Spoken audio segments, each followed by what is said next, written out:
everyone. So today we are going to discuss about lecture 4, which is poverty and inequality.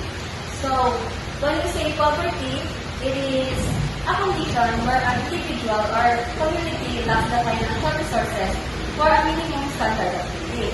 In short, people cannot afford basic things such as foods, shelters, clothes, and healthcare. So the next is inequality. Inequality is described the gap in how the economic variables are distributed across the population. It's an annual distribution in income, wealth, and opportunities among different groups in society.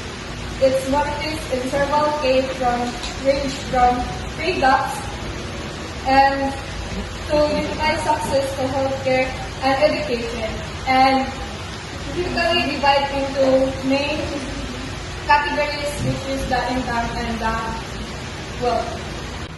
So the next is the distribution of income and wealth.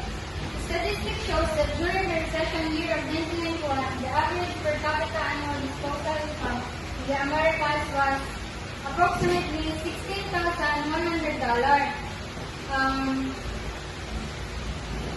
Almost no one earned the average income, and it's more revealing to know the distribution of income, which shows the dispersion of individual income. Economic well-being must begin with the careful measurement of income and wealth, past and today. According to the World Bank, Philippines has made important gains in poverty reduction, which lift poverty to fall by two-thirds from 49.2% in 1985 and 16.7% in 2018. Yet, inequality remains high. Top 1% of earners together capture 17% of national income, with only 14% being shared by the bottom 50%.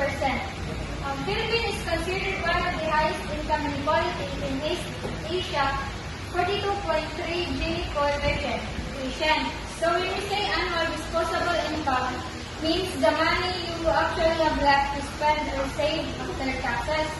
So it means ang iyong sweldo nga nalibilin after ang dilibanan ng iyo paan ng iyo SSS, pag-ibig, like insurance.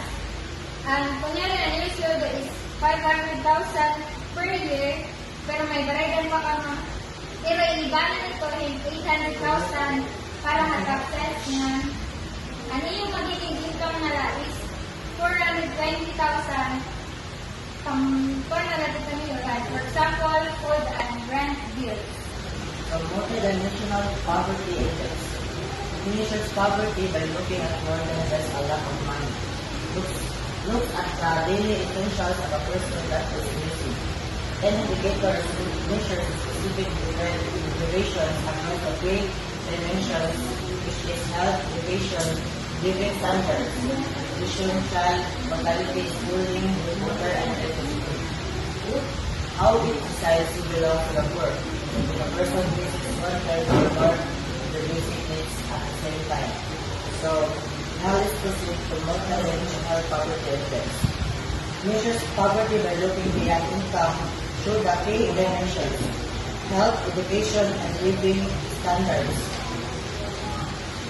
First, health measures a person's access to proper nutrition and healthcare. Second, education measures a person's access to schooling and learning opportunities. And lastly, the living standards. It measures a person's access to basic needs such as water, electricity, and housing. How it decides who belongs to the poor. So a person is considered multidimensionally poor if they are deprived in one third or more of the basic indicators such as nutrition, schooling, clean water and electricity, and housing. So I'm discussing about those. So based on the graph, the line shows that equality and inequality of countries have. So the cumulative of y-axis shows the country's income and the cumulative of x-axis shows the population. So example, if all people have equal income, then the poor will become straight. So, magkakaroon siya ng perfect equality line. Quotation. I am discussing quotation. For example, in 4B, the 4 is the quotation. It means B is multiplied by 4. For example, in 4B, the 4 is the quotation because it tells us how many times B is multiplied. So 4 means B plus B plus B plus B 4 times. Incentives and redistribution. Incentives. To solve poverty, the right thing to do must also be a profitable thing for the person to do. To the people that have the training jobs and the fair roads, then working hard, running and staying healthy actually pay off a thing how that is good for. And the next one is the redistribution. It is a process of transferring resources like income, wealth, or goods within a society to reduce inequality, ensure basic needs are met, or promote social equity. Take a bit from the sea, with the mud, and give it to this with land through things like this, so and help care or good, keep the gap between rich and poor. That's all. Thank you.